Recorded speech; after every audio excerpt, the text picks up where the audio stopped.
ನಾವು ಸಿದ್ದರಾಮಯ್ಯನವ್ರ ಪರ ವಿರುದ್ಧವಾಗಿ ಮಾತಾಡ್ತೀವಿ. ಯಾಕಂದ್ರೆ ಹೇಳಿದ್ರೆ ಎಸ್ ಸಿ ಮದೇವಪ್ಪ ಅವರು ಸಿದ್ದರಾಮಯ್ಯನ ಆಪ್ತ ಬಳಗದಲ್ಲಿ ಗುರುಸ್ಕೊಂಡಂತರು.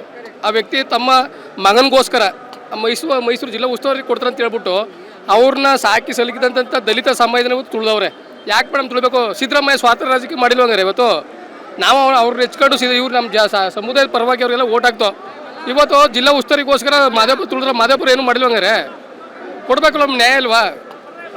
ದಲಿತ ಸಮಾಜ ಅಷ್ಟು ವರ್ಷ ತಿಳ್ಕೊಂಡ್ರು. ಡಿ ಕೆ ಶಿವಕುಮಾರ್ ಮುಖ್ಯಮಂತ್ರಿ ಅವರೇ, ಒಕ್ಕಲಿಗರೇ ಲಿಖಿತ ಬಾಬು ಎಲ್ಲ ಆಗಲಿ, ಸಮಸ್ಯೆ ಎಲ್ಲ ನಮ್ಮದು ಅಲ್ಲ ರೀ. ಹೇಳಿ ಎಲ್ಲ ಸಮುದಾಯನೂ ಮುಖ್ಯಮಂತ್ರಿ ಆಗವ್ರೆ. ನಮ್ಮ ಸಮುದಾಯದಲ್ಲಿ ಪರಮೇಶ್ವರ್ ಮೋಸ ಮಾಡಿದ್ರು. ಮತ್ತೆ ಇವರು ಎಸ್ ಸಿ ಮದಪ್ಪ ಭಿಕ್ಷೆ ಬಿಡ್ಬೇಕು ಸಚಿವ ಸ್ಥಾನಕ್ಕೆ. ಅವ್ರು ಎಜುಕೇಶನ್ ಮಾಡಿಲ್ಲ, ವಿದ್ಯಾವಂತರಲ್ವ ಮೇಡಮ್? ಅವ್ರು ಅರ್ಹತಿಲ್ವ? ಯಾಕೆಂದ್ರೆ ಎಲ್ಲರೂ ಅವ್ರವ್ರ ಮಕ್ಕಳಿಗೋಸ್ಕರ ಎಲ್ಲ ತ್ಯಾಗ ಮಾಡೋದಿದ್ರು. ನಮ್ಮ ಮಲ್ಲಿಕಾರ್ಜುನ ಖರ್ಗೆ ಅವರು ದಡ್ರು, ಅವ್ರ ಮಗನಿಗೆ ಗೃಹ ಸಚಿವ ಕೊಟ್ಟರು ಅಂದ್ಬಿಟ್ಟು ಹೇಳ್ಬಿಟ್ಟು ಈಗ ನಮ್ಮ ಸಮಾಜನ ತುಳಿತವ್ರೆ. ಅವರಿಂದ ನಮ್ಮ ಸಮಾಜ ಹಾಳಾಯ್ತಿರೋದು. ನಮ್ಮ ಸಮಾಜ ಎಕ್ಕೂಟ ಕಾರಣ ಮಲ್ಲಿಕಾರ್ಜುನ ಖರ್ಗೆನೆ. ವಿದ್ಯಾವಂತರು ಅವರೊಬ್ಬ ಲೀಡರ್ ಆಗಿ ಎ.ಸಿ ಅಧ್ಯಕ್ಷರು ದಲಿತ ಸಿ ಎಂ ಕೊಡಿ ಅಂತ ಅವ್ರ ಕಲಿ ಇಷ್ಟು ಅವ್ರಿಗೆ ಕೊಡ್ಲಿಲ್ಲ, ತುಳಿದಾರೆ. ಬೇರೆಯವ್ರಿಗೆ ಕೊಡಿಸ್ಬೇಕಲ್ಲ ಮೇಡಮ್ ಅವ್ರ ಕಲಿ. ಯಾಕಾಗಿ ಮೇಡಮ್ ಆಗ್ಲಿ ಅವ್ರ ಕಲಿ?